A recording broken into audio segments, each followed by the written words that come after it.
सत साहिब सतगुरुदेव की जय। बंदी छोड़ कबीर साहिब जी की जय। बंदी छोड़ गरीबदास जी महाराज जी की जय। स्वामी राम देवानंद जी गुरु महाराज जी की जय हो।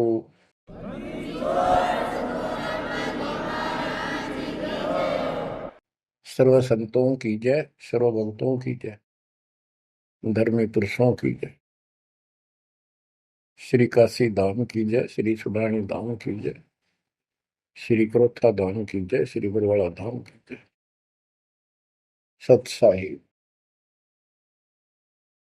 गरीब नमो नमो सत पुरुष को नमस्कार गुरु की नहीं।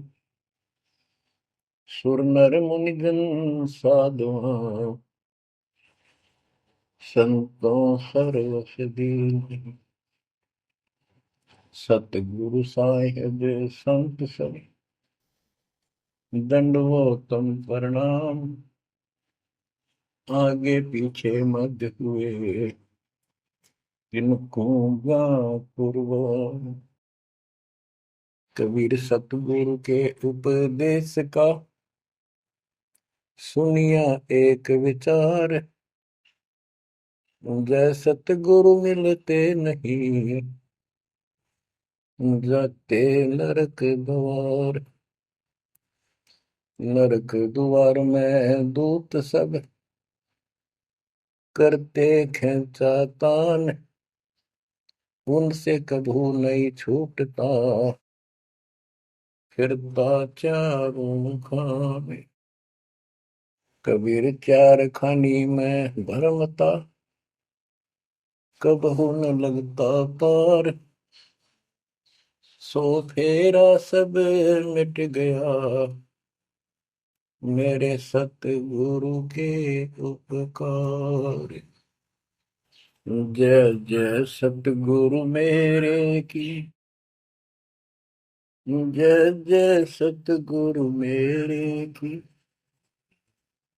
सदा साहिबी सुख से वसियो अमरपुरी के डेरे की। जय जय सतगुरु मेरे की जय जय सतगुरु मेरे की। सदा साहिबी सुख से वसियो सतलोक के डेरे। बच्चों, उस सतलोक की याद आती है और जिस कारण से ये वाणी याद आती है तो शुक्र मनाया जाता है। आत्मा शुक्र मनाती है कि तुम तो सुख से जीवो, हमने तो कर्म फोड़ लिए। हम तो अपने कर्म भोग रहे हैं, तुम लक्की थे, समझदार थे, इस दुष्ट के बातों में नहीं आए। निर्विकार निर्भय तू ही और सकल वैमान। जी साधो और सकल वैमान। सब पर तेरी साहिबी, सब पर तेरी साहिबी। तुझ पर साहिब नाम निर्विकार निर्भय। आप अमर कथा सुन रहे हो, सत्यनारायण कथा सुन रहे हो, और आप कहीं भी बैठे हो, दाता ने कैसी दया कर दी। चलते फिरते बैठकर परमात्मा का गुणगान सुनो। बच्चों, ये सत्संग जो है ये आध्यात्मिक पढ़ाई है, ये आध्यात्मिक शिक्षा है। इसको समझने के लिए भी काफी समय की आवश्यकता है। जैसे बच्चे स्कूल जाते हैं, यानी 15-16 वर्ष तक तो वो टोटली फ्री होते हैं। अपनी पढ़ाई करो, ट्यूशन लगवाओ, क्लास में पढ़ो। तो ऐसे करते करते वो विद्वान बन जाते हैं, डॉक्टर बन जाते हैं, इंजीनियर बन जाते हैं और बड़ी बड़ी शिक्षाएं प्राप्त कर लेते हैं। इसी प्रकार आपको ये आध्यात्मिक लेक्चर अटेंड करते रहना चाहिए। संसारिक काम भी करो, शिक्षा ग्रहण भी करो, लेकिन ये शिक्षा साथ जरूर ग्रहण करो। इसके बिना सब व्यर्थ है। वो तो सिर्फ पेट के लिए, रोजी रोटी के लिए जो भी कर्म हम करते हैं सब रोजी रोजगार के लिए होता है, और वो रोजगार हम करते करते नुकसान हो जाता है। सब कुछ करते करते हानि हो जाती है, कोई लाभ नहीं मिलता। इधर कमाते हैं, उधर रोग हो जाता है, यहाँ से कमाया उधर खत्म हो गया। तो परमात्मा के चरणों में आने के बाद, इसकी शरण आ जाने के बाद, तो ये इस तरह के कष्टों को कम कर देगा। परमात्मा की महिमा भी ना सुने, भक्ति ना करें, और काम में ज्यादा ध्यान दें, कभी नुकसान ना हो जाए। और वो करते करते हो जाता है, फिर घर के रहते ना गांठ के। इसलिए काम अवश्य करो, पर इसमें नागा ना करो। परमात्मा की महिमा अवश्य सुनो, और भक्ति डेली करो, सुबह दोपहर शाम के परमात्मा की स्तुति। आजकल तो अनपढ़ भी कर सकते हैं, मोबाइल घर घर है, उसमें लगाओ आरती, सुबह दोपहर शाम की, आराम से सुनो, काम भी करते रहो। खाना बना रहे हो, आरती चल रही है, बहुत बढ़िया, ध्यान आरती में रहेगा। जैसे ड्राइवर गाड़ी चलाते हैं, ड्राइविंग तो बहुत सावधानी का काम होता है, लेकिन उसमें बातें करते रहते हैं, वो चलाता भी रहता है। इसी प्रकार इस समय का ऐसे सदुपयोग करो, सुमन भी करो, गाड़ी भी चलाओ, तो आरती भी लगा लो उसके अंदर, चलते रहो, सुनते रहो। तो परमात्मा ने आपके ऊपर रजा करने में कसर नहीं छोड़ रखी। और अब आप भी चौकस हो जाओ, सतर्क हो जाओ, समर्पित और दृढ़ हो जाओ। बच्चों, अपने को अपने घर का ज्ञान हुआ, अभी तक तो हमारे को अध्यात्म का सिर पैर भी ज्ञान नहीं था।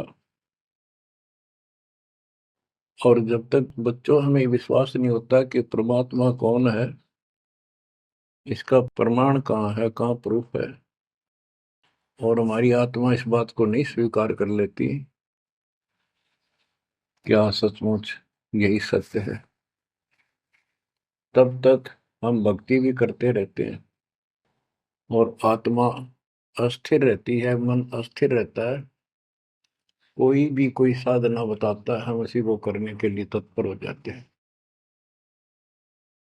वो पहले वाली तो छोड़ते नहीं, और भी शुरू कर देते, क्योंकि हमें चाह है परम पिता की। हमें इस बात का एहसास है कि एक शक्ति है जो हमारे दुखों का निवारण करती है, किस्मत से भी अलग देती है।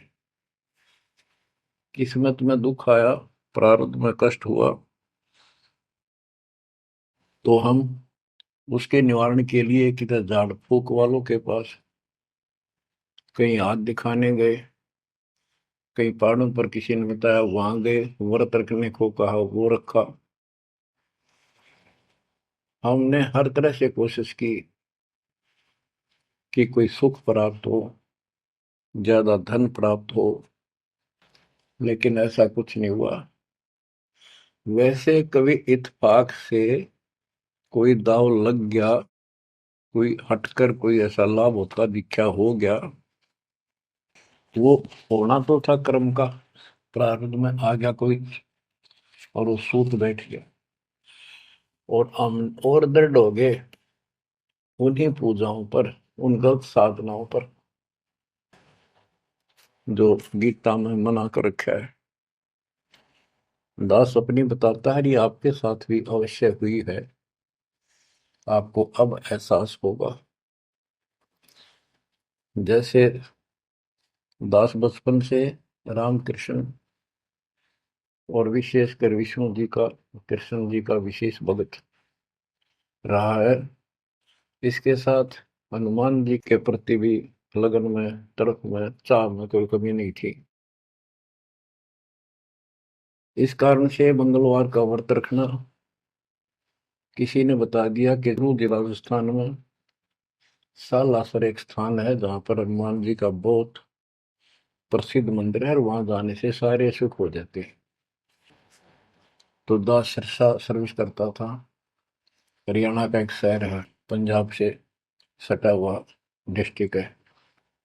वहां से पता चला तो दास बैठ कर ट्रेन में सालासर पहुंचा। शुरू उतरा वहां से अन्य साधनों से। वहां एक छोटा सा गांव सालासर, वहां एक छोटा सा मंदिर और उसमें एक पत्थर की मूर्ति। उसकी शक्ल भी ठीक सी को ना हनुमान का वो आइडिया लगाया जाता। उस समय यह सन 1978 की बात है। ऐसा कोई वहां पर ज्यादा भीड़ नहीं होती थी। हम सुबह आराम से दर्शन कर लेते थे। हद से हद 500-400 आदमी जाते थे। फिर देखते देखते 10 साल में वहां पर टेढ़ी मेढ़ी लाइन बनने लगी। यानी 4-4 घंटे में नंबर आने लग गया। और उस दौरान जैसे भी कोई राहत मिली, जैसे सर्विस लगी, पढ़ते थे, पास होते चले गए। हनुमान जी और श्री कृष्ण की जय जयकार। और जैसे हम पढ़ते थे, पास होते चले गए। तो ये श्रेय अपने इन इष्ट देवों को मानते थे जो एक से अनेक थे। श्री विष्णु भगवान, कृष्ण जी, श्री राम जी और हनुमान जी, शंकर भगवान जी। यानी शंकर भगवान जी को पीछे नहीं रखते थे। और ये बता रखा था अगर माँ की भक्ति नहीं करनी, इसको विशेष ध्यान नहीं देते थे इसके ऊपर। फिर भी पास हुए, सर्विस लगी, पुत्र प्राप्त हुआ। फिर पुत्री संतान होती चली गई। और इतनी खुशी हुई कि सारा कुछ हनुमान जी ने, श्री कृष्ण जी ने, विष्णु जी ने कर दिया। और ये देख रहा है दास के जो कबीर नास्तिक है उनके भी ये सुख हो रहे थे। तो बात ये है, अब पता चला कि ये साधना वो सुख देने की थी नहीं जो हम इनके सिर कर रहे थे। यकीन से होगा इनको श्रेय दे रहे थे। तो बच्चों, कबीर पीछे लग गया जाऊं था मैं लोक वेद के साथ, मार्ग में सतगुरु मिले, दीपक ले दिया हाथ। इस भक्ति के सफर में हम लोक वेद के आधार से इधर उधर भटक रहे थे। सही मार्ग मिला नहीं था और कभी भी मंजिल प्राप्त नहीं कर सकते थे। ठीक है, हमारी तड़प थी तो भगवान भी मिले। जैसे वेदों में प्रमाण है, ऋग्वेद मंडल नंबर 9, सूक्त चम्मन, मंत्र 3 में, कि परमात्मा सबसे ऊपर के लोक में बैठा है। फिर ऋग्वेद मंडल नंबर 9, सूक्त 82, 1, 2, 3 में, ऋग्वेद मंडल नंबर 9, सूक्त 86 के 26-27 में। तो ये बताते हैं कि परमात्मा अच्छी आत्माओं को मिलता है, वहां से गति करके नीचे आता है, उनके संकट दूर करता है, उनको सच्ची राह दिखाता है अपने मुख कमल से। ऋग्वेद मंडल नंबर 9, सूक्त 96 के 16 से 20 तक, ऋग्वेद मंडल नंबर 9, सूक्त 94 का मंत्र 2, 95 का मंत्र नंबर 1। इन सब में मिलाकर एक निष्कर्ष निकलता है कि परमात्मा ऊपर से गति करके आते हैं और यहाँ अच्छी आत्माओं को मिलते हैं। एक कविता, काव्यों यानी लोकोक्तियों, शब्दों, वाणियों, साखियों के माध्यम से अध्यात्म ज्ञान अपने मुख कमल से बोलकर सुनाते हैं। और वो एक कवि की तरह आचरण करते हुए वर्जम घूमते फिरते और अपने मुख कमल से वाणी बोल करके भक्ति की प्रेरणा करते हैं और गुप्त भक्ति के, परमात्मा की साधना के गुप्त मंत्रों को आविष्कार करते हैं, मंत्रों का आविष्कार करते हैं। जैसे गरीबदास जी ने बताया है, कबीर साहब बताते हैं, गरीब सोहम शब्द हम जग में लाए, सार शब्द हमने गुप्त छिपाए। यानी सोहम शब्द किसी भी ग्रंथ शास्त्र में, जिनको हम शास्त्र मानते रहे हैं 600 साल पहले पहले, उनमें नहीं है। और सोहम नाम का प्रचलन बहुत पहले से चल रहा है, पर इन किताबों में नहीं था। क्योंकि कबीर साहब कहते हैं, हम बैरागी ब्रह्म पद सन्यासी महादेव, सो हम मंत्र दिया शिव जी को करे हमारी से। उनको ज्ञान समझा सबको। ज्ञान इतना गजब का है, एक बार आत्मा जरूर पकड़ लेती है और नाम की भी इच्छा करती है, तो उस समय जब परमात्मा अपने ज्ञान सुना रहे होते हैं, काल निकल जाता है उस आत्मा से, और आत्मा ध्यान से सुनती है, सत्य मान लेती है। तो इन्होंने ब्रह्मा जी ने, विष्णु जी ने, शिव जी ने, सबने नाम दे दिए। इनमें सॉफ्टवेयर लगा दिया परमात्मा ने। विष्णु जी में हरियम का, शिव जी में सोम का, ब्रह्मा में ओम का, और वही आज हमारे को लगा दिया। अब हम अपना काम इनसे डायरेक्ट ले रहे हैं। तो कहने का भाव ये है कि जिस समय परमात्मा अपना ज्ञान सुनाते हैं, काल भाग जाता है। परमात्मा के वहां से आते ही काल प्रवेश कर जाता है, उनकी बुद्धि को फेर देता है। इसी कारण से दोबारा इन्होंने परमात्मा की वाणी सुनी नहीं, विचार नहीं सुना, और ये धोखा खा गई। हमने भी बहुत बार धोखा खा लिया, सैकड़ों बार हम ये कष्ट उठा चुके और ये धोखा खा चुके हैं। तो अपने भगवान को छोड़कर इन बकवादा में बड़े रहे। मानुष जन्म पाएकर खोवे, सतगुर विमुखा युग युग रोए। बच्चों, गिरीव सतगुर संगत छोड़कर लाख वर्ष जप कीन, इंद्रिय क्रम ना मोक्ष होए, रह काल के आदि। जैसे आपको बार बार समझाया जाता है कि सतगुरु से विमुख होने के बाद हम आज से 600 वर्ष पहले परमात्मा से विमुख हुए थे। उसके बाद हम पता नहीं किन किन धर्मों में जन्मे, कभी भक्ति की कभी ना की। भक्ति करते थे और भक्ति ही नहीं थी, लेकिन मालिक फिर भी हमें उन प्रत्येक मानव शरीर में मिले हैं और सच्ची राह दिखाई है। हमने कुछ दिन की साधना अवश्य की है, फिर छोड़ दी, और जिसके कारण परमात्मा हमें चार्ज कर गए। उस चार्जिंग के कारण आज तक आपके हृदय में मालिक की चाह और भक्ति की तरफ बनी हुई थी, और मनुष्य जीवन मिलते रहे। क्योंकि आप हम 600 साल पहले गुरुद्रोही नहीं हुए थे, सतगुर विमुख हो गए थे। सतगुर विमुखा युग युग रोवे, मानुष जन्म पाकर खोए। एक उदाहरण देता हूं। एक राबी नाम की लड़की, जिसको राबिया भी कहा, मुसलमान धर्म में जन्मी। वह पिछले सतयुग से मालिक के उनके साथ लगे थे, अपनी बेटी को, अपनी आत्मा के। गरीबदास जी ने बताया है कि कबीर साहब बताते हैं, दो दिन मेरी शरण है। यानी एक बार किसी युग में चाहे वो 10 दिन भी नाम ले ले, फिर छोड़ दिया वो, मालिक उसको अपने खाते में खींचता है। और फिर उसको धीरे धीरे धीरे धीरे, देखो अपने पिता को देखो, हमारे लिए कितना कष्ट उठा रहे हैं। उसको धीरे धीरे चार्ज करते रहते हैं, चार्ज करते रहते हैं, भक्ति की तरफ जन्म जन्मांतर बढ़ाते रहते हैं।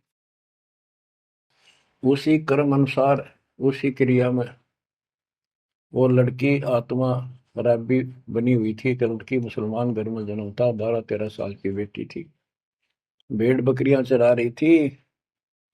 और वो सारी सृष्टि के रचनहार हमारे पिता अपनी बेटी के लिए उस जंगल में पहुंच गए, घास फूस पर बैठ के जाकर बेटी के पास मुसलमान धर्म जिंदा का रूप बनाया।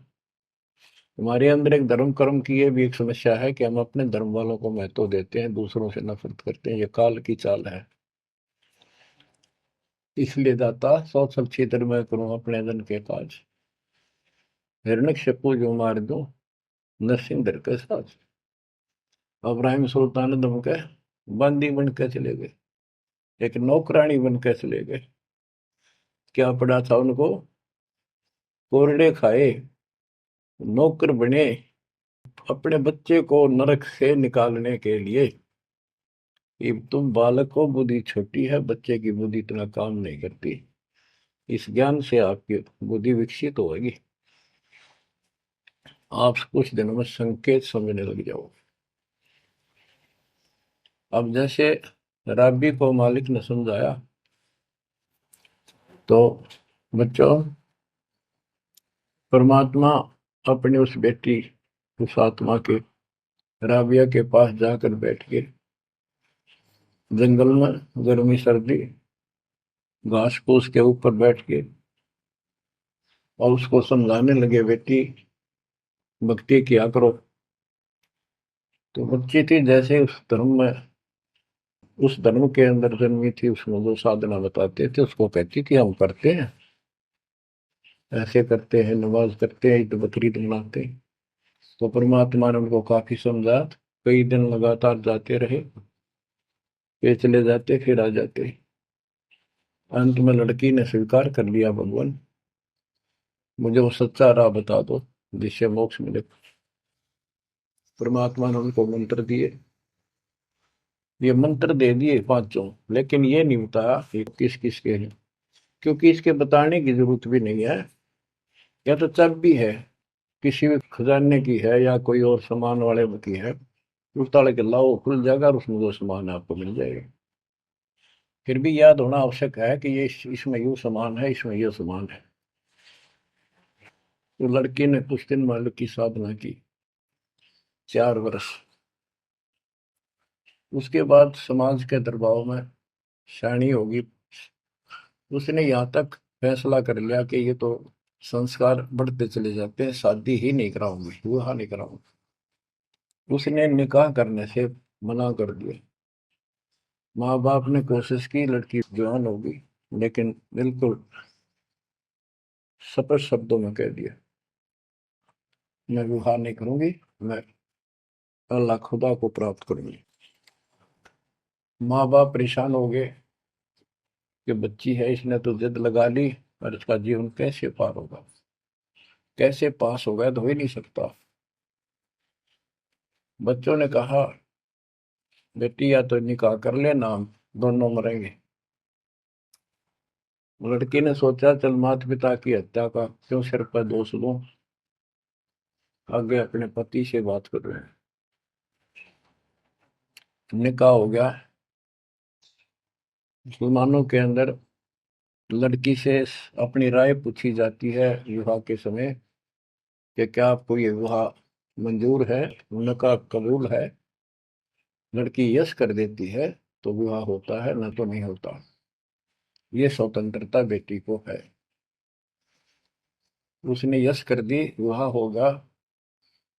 उनका पति बहुत बड़ा अधिकारी था, अफसर था, साहब था।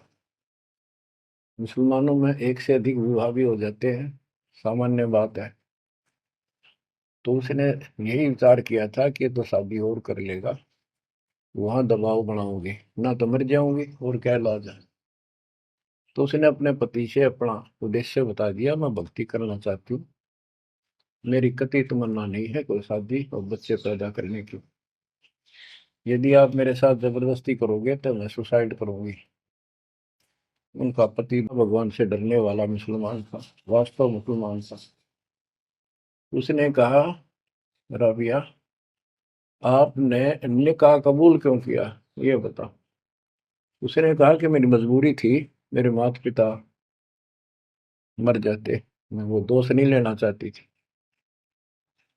उनका भी काम बन गया। कि आप बताओ आपका क्या इरादा है। मेरा फाइनल है, या तो मौत या अपनी भक्ति करूंगे।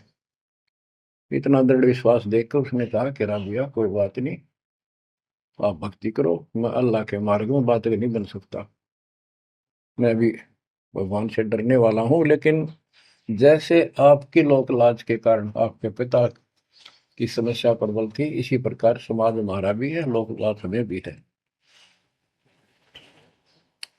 आप मेरी दृष्टि में, मेरी तरफ से तो मेरी सिस्टर होगी, समाज की दृष्टि में मेरी वाइफ बन के रहना होगा। वो बोली मुझे मंजूर है। उसके लिए अलग व्यवस्था कर दी, अपनी भक्ति कर, किसी चीज की कमी नहीं आने देंगे। उसने अपनी और शादियां कर ली। अब वो 50 साल की होगी, सब देखा कि ये तो बिल्कुल देवी का रूप है, पलक भी उठाकर नहीं देखती। ये पिछले संस्कार थे, वो बैटरी चार्ज थी, उसमें चाह थी, आगे बैटरी लगी नहीं है, धीरे धीरे नष्ट होगी। या रोड मारा काल मारी, ये बहुत बड़ा षड्यंत्र है। सतगुरु कबीर साहब ने इसको कोई खोल नहीं सकता, इसे बचा भी नहीं सकता। इसलिए सतगुरु की शरण नहीं छोड़नी चाहिए। उसने अपने पति, जो संसारिक दृष्टि के पति से कहा कि मैं हज करने जाना चाहती हूँ। उसने कहा अच्छी बात है, जाओ, और कोई व्यवस्था ऊंट घोड़े की करवा देता हूँ, उस पर आराम से बैठ कर जाइए। बोली नहीं, मैं पैदल जाऊंगी, क्योंकि ये आस्था हमारी भगवान के प्रति अहंकार में नहीं, ऐसे जावा तो और बढ़िया है, ये वो शुरू से धारणा है। उसमें साधन भी नहीं होते थे, ऊंट घोड़े होते थे, रेगिस्तान में ऊंट ही चलते थे। वो बोली नहीं, मैं पैदल जाऊंगी। राबिया पैदल जा रही थी, रास्ते में कुआं था, उसमें बाल्टी और रस्सा नहीं था। एक कुतिया वहां पर बहुत बुरी तरह रो रही थी, कभी कुएं की तरफ जा रही थी, राबिया के चरणों की तरफ आ रही थी। वो समझ गई कि प्यासी है, और साथ में बच्चा है, मरेगी की बच्चे भी मरेंगे। आओ देखा ना ताओ देखा, दया बिना दरवेश कसाई। वो दरवेश थी, संत थी, दयालु थी, असली मुसलमान थी। उसने अपने बाल पाड़े सिर के, रस्सी बनाई लंबी, वो 100 फुट नीचे पानी होता था, और फिर अपने कपड़े निकाल कर शरीर के उसके बांध कर नीचे भिगो के बाहर टपकाए। निचोड़े एक मटके के टूटे हुए पात्र में कुतिया ने जी भर का पानी पिया, और लड़की ने अपने जो सिर के बाल पाड़े, थोड़ा बहुत खून निकला था, रक्त, ब्लड को साफ किया, कपड़े पहन लिए, मक्का के लिए चलने लगी। वो मंदिर उठ के मक्का कुएं के साथ आकर खड़ा हो गया। लड़की ने तो जाना ही मक्का में था, एकदम प्रवेश कर गई। उधर इब्राहिम सुल्तान अदम की पहले बॉडी में वो आत्मा गई हुई थी, क्योंकि परमात्मा उनको भी प्रेरित करते हुए आ रहे थे। जो इब्राहिम सुल्तान अदम बाद में सम्मन बना, तो जिनको ये ज्ञान हो जाता था, वो अपने धार्मिक मेलों में जरूर जाते थे औरों को समझाने के लिए। तो इब्राहिम सुल्तान अदम वाली आत्मा वहां गई हुई थी, लोगों में चर्चा हुई, वे मक्का गया कहाँ, हद होगी, मंदिर ही नहीं है यहाँ पर। तब इब्राहिम सुल्तान अदम कहता है, गरीबदास जी बताते हैं, सुल्तान अदम मक्के गया, मक्का नहीं मकान, गया रांड के लेन को यूं कह अदम सुल्तान। लोग बोले रे क्या बोल रहा था, फिर इतने में वो मक्का वापस आ जाता है। और उसमें से राबिया निकली। राबिया देखी, लोग भाग कर प्रवेश किया, देखा तो एक राबिया ने, एक लड़की, उसने अपना परिचय दिया। पूरे मुसलमान समाज में ये बात फैल गई, चर्चा का विषय बना कि भक्ति हो तो राबी जैसी, भक्ति हो तो राबी जैसी, जिसके लिए मक्का उड़कर चला गया जहाज के समान, एयरप्लेन के समान। तो वह हज के लिए गए हुए व्यक्ति इब्राहिम सुल्तान से बोले, अरे भले आदमी, तो एक देवी को क्या कह रहा था, गया रांड के लेने को, नो कह तुम सुल्तान, एक नकमी आत्मा को ये मक्का लेने गया है। तेरा तो भाई दिमाग खराब हो गया, इसी देवी के बारे में ऐसे शब्द बोले, तुझे पाप लगेगा, दोजख में जाएगा। तब उसने उनको बताया, ये कभी आत्मा इसके लिए आए थे, इसको वहां मिले थे ऐसे ऐसे, और इसने वो सत भक्ति छोड़ दी। क्योंकि परमात्मा साधु रूप में कहीं प्रकट हो जाते हैं, ये उनका एक नियम है, अच्छी आत्माओं को मिलते रहते हैं। तो उस इब्राहिम सुल्तान वाली आत्मा को बताया था कि ऐसे एक राघवी नाम की बेटी है, उसको भी मैंने ज्ञान दिया, पर नालायक ने वो भक्ति छोड़ दी दुख पाव में। तो उसने बताया कि इसको सत भक्ति मिली थी, डरे डोना ही है यार, उस पिछली साधना के कारण ये सब कुछ हो रहा है। परंतु उन लोगों के अमन में कहाँ समाने वाली थी अब बात, तो अक्षरों में। उस जीवन को पूरा करके वो लड़की, वो आत्मा अगले जन्म में एक बांसुरी नाम की लड़की बनी, जन्म हुआ। धार्मिक शब्द सुनाया करती थी, बड़ी परमर्थ की प्रेरणा थी, उसमें भी अनमैरिड रही वो। और यहाँ तक विचार कर लिया कि ये सुना है मक्के में जो मरता है वो सीधा जन्नत में जाता है, स्वर्ग में। तो इससे बड़ी अवसर कहाँ मिलेगा, अगर दोस्ता होगी। मक्के में अपनी गर्दन काट दी और चढ़ा दी, सब जगह ये चर्चा होगी भाई, बांसुरी तो जन्नत में जाएगी, सीधे दरवाजे खुले हैं। अब बताओ, वो तो लोकवेद था, तत्व ज्ञान क्या कहते।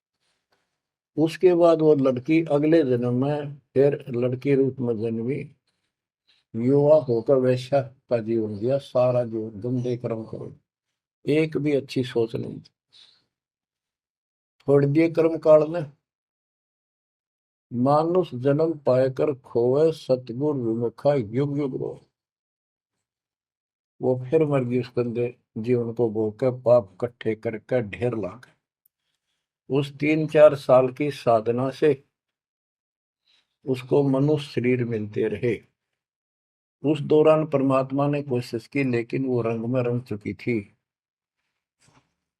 बांसुरी वाले में खुद गायक बन गई, लोग प्रशंसक हो गए, बड़े बड़ी अल्लाह का ज्ञान सुनाती है। और वैसा बनने के बाद उसकी कर्म वैसे फूट लिए, अच्छे बात समझ में नहीं आई। वो फिर मृत्यु को प्राप्त हुई, वैसा का जीवन, गणका का जीवन भोग कर फिर वो शेख तकी नाम के एक धार्मिक मुसलमान पीर के घर जन्म लिया बेटी के रूप। 11 वर्ष की, 12 वर्ष की आयु पूरी करके वो मर गई, समय संस्कार पूरा हुआ। परमात्मा कहते हैं, सोच अच्छी दर मैं करूं अपने जन के काज, उस आत्मा को फिर अपने चरणों में लेना था, अपनी प्यारी आत्मा।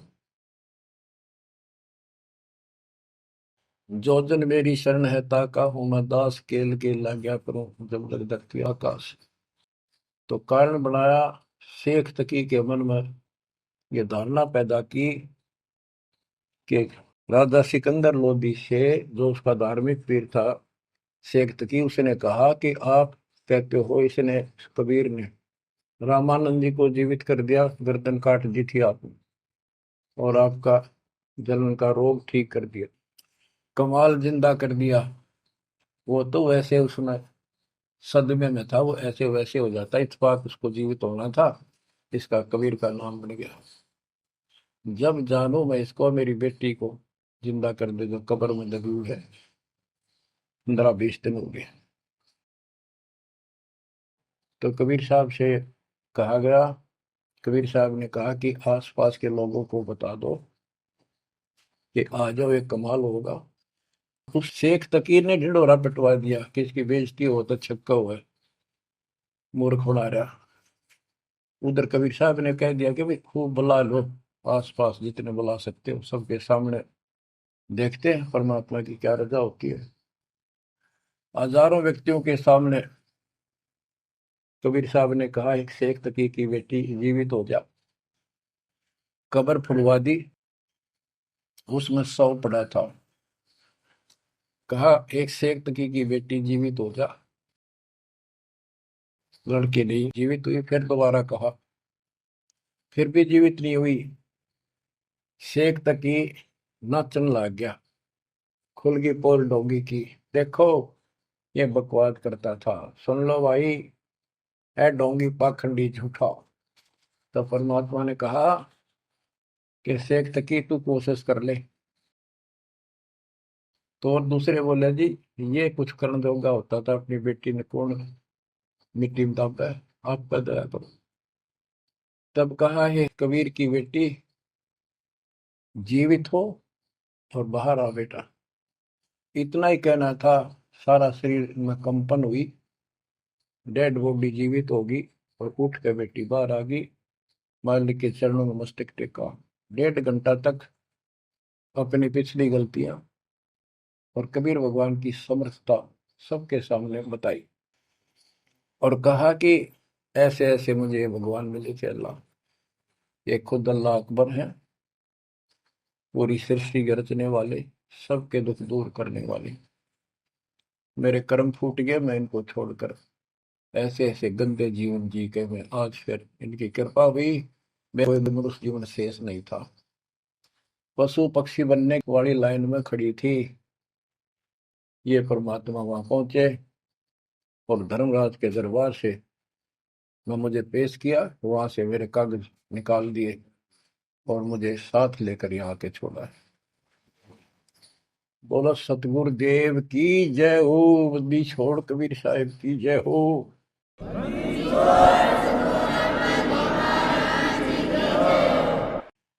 तो उसने कहा बेटी जा अपने पिता के साथ। कबीर साहब ने कहा शेख तकी के साथ। वह बेटी बोली मुझे अपना पिता मिल गया, अपना मालिक मिल गया। इस कर मेरा संस्कार इतना ही था। आप मेरे पिता हो, सारी सृष्टि के मालिक हो, मैं तो आपके साथ रहूं। अपने गुरु के मैं संग संग होली, अपने गुरु के मैं संग संग होली।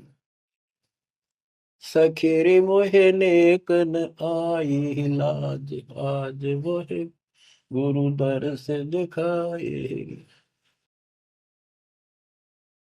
बच्चों यह बात तो बनेगी ऐसे ही।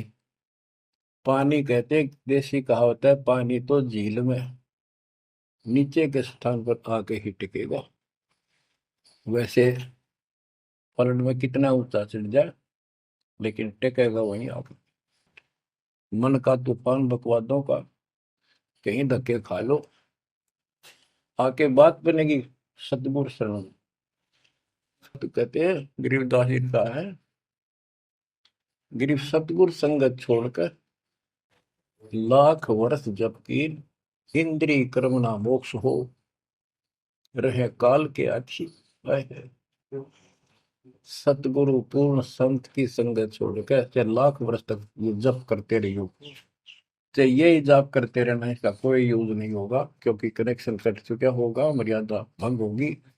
गुरु बिन माला फेरते, गुरु बिन देते दान, गुरु बिन दोनों निष्फल है, वो व्यर्थ जाएंगे।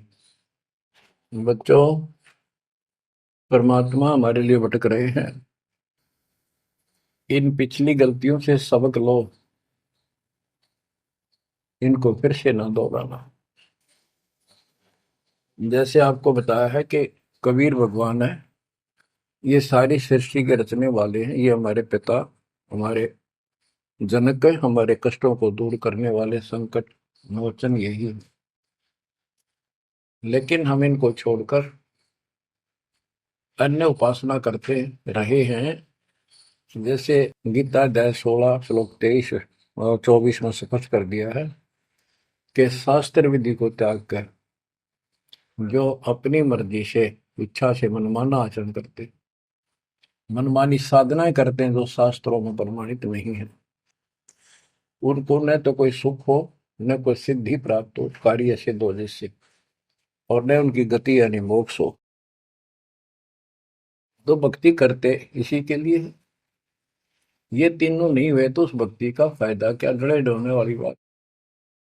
तो बच्चों आपको बताया, सभी वेदों और ग्रंथों से सिद्ध कर दिया कि कबीर भगवान है। वेदों को तो पूरा विश्व मानता है और हिंदू समाज तो इस पे कुर्बान है। उसके बाद दूसरा नंबर गीता, वेदों से भी प्रथम आ चुकी है वर्तमान में, क्योंकि इसमें ज्ञान बिल्कुल संक्षिप्त में और बहुत तिरपाई सीरीज में।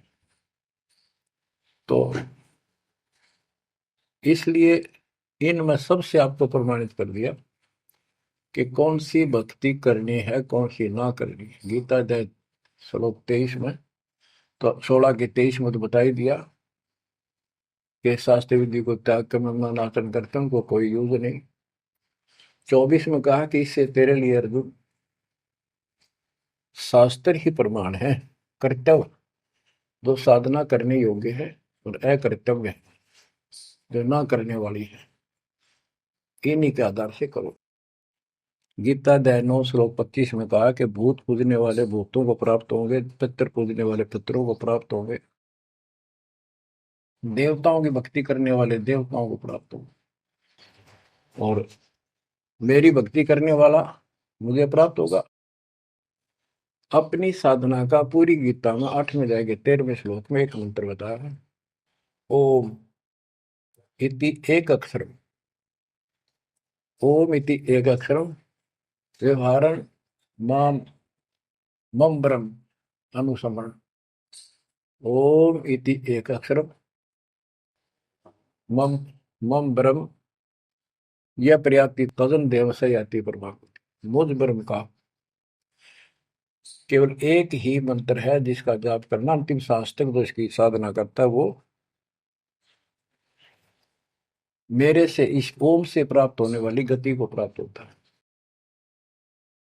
वो गति कौन सी है, इसके लिए आपको, क्योंकि ये एक लेक्चर है, पीरियड है जो दास आपको दे रहा है, और इसमें टीचर पहले दिन से लेकर 1 साल तक यह पढ़ावा है, तब जा करके बच्चों के दिल में स्वभाव है 100 बार पढ़ा ले तो भी पढ़नी पड़ती है, तभी उसके ऊपर विश्वास उतर जाता है, वो हृदय में जम जाती है। श्री देवी भागवत के 6ठे स्कंद में हिमालय राजा को देवी, वो देवी का परम भगत था, कुछ बातें नहीं हो रही थी, तो उसने कहा मुझे मोक्ष दो। धन तो बहुत दे दिया आपने, तो उसने कहा मोक्ष, ये झूठ बोले ने ज्ञान तो है नहीं, और उस भक्ति का ज्ञान इनको, क्योंकि उन्हें वो खत्म कर दिया जो मूल ज्ञान था, सूक्ष्म वेद का वो पार्ट हिस्सा। तो इसने कहा कि ओम का जाप कर। राजा हिमालय से श्री देवी ने कहा, दुर्गा ने, ओम का जाप कर और सब बात छोड़ दे, वो ब्रह्म दिव्य आकाश रूपी ब्रह्म लोक में रहता, उस ब्रह्म को प्राप्त हो जाओगे, तुम्हारा कल्याण हो। गीता अध्याय 8 श्लोक 16 में बताया है कि ब्रह्म लोक में गए वे भी सब पुनरावृत्ति में है। गीता चारों वेदों का सारांश है, ये वेद है, जितना इसमें वेदों वाला ज्ञान है वो सत्य है, कुछ काल ने अपना मिलावटी किया है, वो अलग दिखाई देता है, वो केवल युद्ध कराने के लिए अटकलबाजी इसने की है, और बीच में अपना तड़का भी लगाया है। वो साफ निर्णय हो गया, क्योंकि सूक्ष्म वेद सब कुछ है, उससे सभी छट गया अलग अलग से, ये गलत है ये ठीक है। तो ब्रह्म लोक में गए हुए भी पुनरावृत्ति में पुनर्जन्म होता है। गीता अध्याय 4 श्लोक 5 में इसने स्पष्ट कर दिया, अर्जुन तेरे मेरे बहुत जन्म हो चुके हैं, तू नहीं जानता नहीं है। गीता अध्याय 2 श्लोक 12 में यही 10 के 2 में बताया कि मेरी उत्पत्ति तो हुई है, लेकिन ये ऋषि देवता नहीं जानते, क्योंकि ये मेरे से उत्पन्न हुए।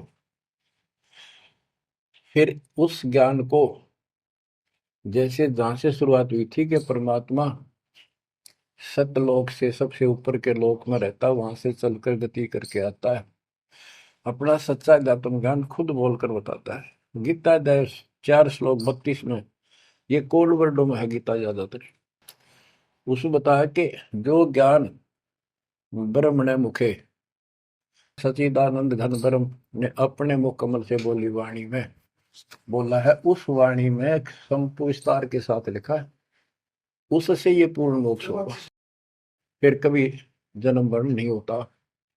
उसके बारे में चौथे अध्याय के 34वें श्लोक में कहा है कि उस ज्ञान को तत्वदर्शी संतों के पास जाकर समझ, उनको दंडवत प्रणाम करने से, कपट छोड़कर उनकी सेवा करने से वो तत्वदर्शी संत जे तत्व ज्ञान का उपदेश करेंगे।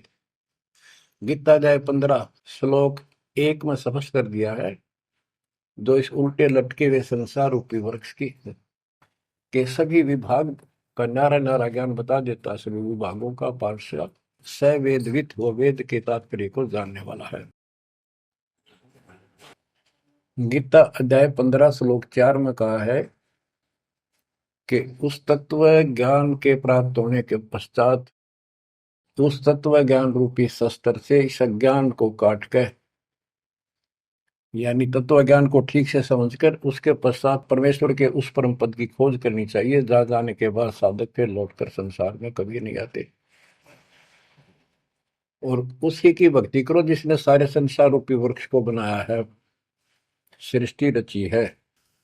बच्चों, ये है वो तत्व ज्ञान, ये है वो मूल ज्ञान, सार ज्ञान निष्कर्ष निकाल के रख दिया गया है। अब गीता बोलने वाले ने कहा है कि उस तत्व ज्ञान के अंदर सब कुछ निष्कर्ष है, उसको समझो।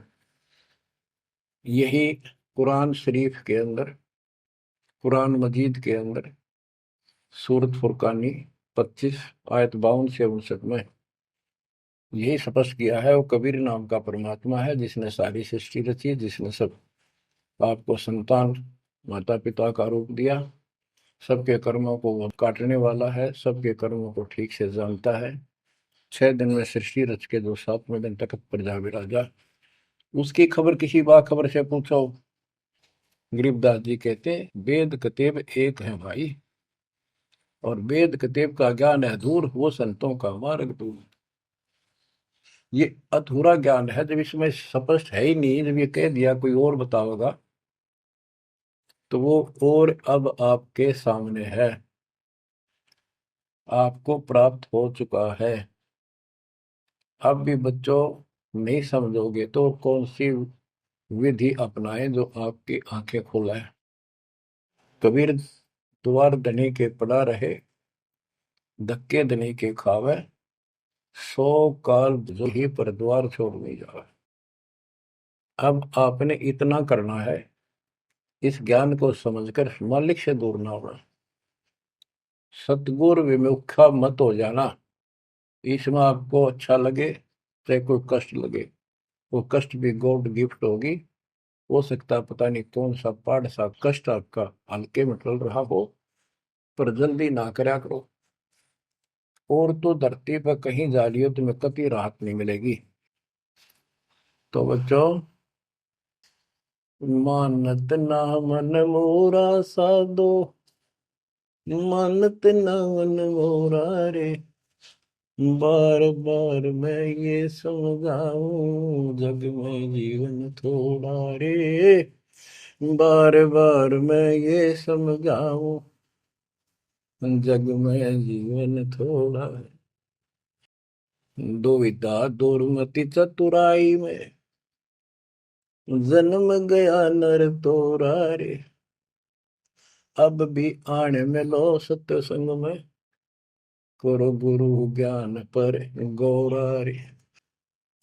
अब भी आने में लो सत्संग में, करो गुरु ज्ञान पर गौरा रे।